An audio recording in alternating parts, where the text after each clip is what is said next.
Assalamualaikum teman-teman. Kali ini saya akan memberikan cara membuat timah jangkar. Ini saya menggunakan kawat ukuran 2 mili. Kalau ini bisa disesuaikan ya dengan senarnya. Ini saya menggunakan ukuran 2 mili.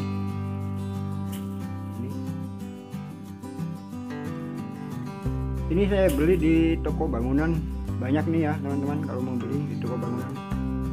Ini lunak nih teman-teman kawatnya. Nah ini lunak nih.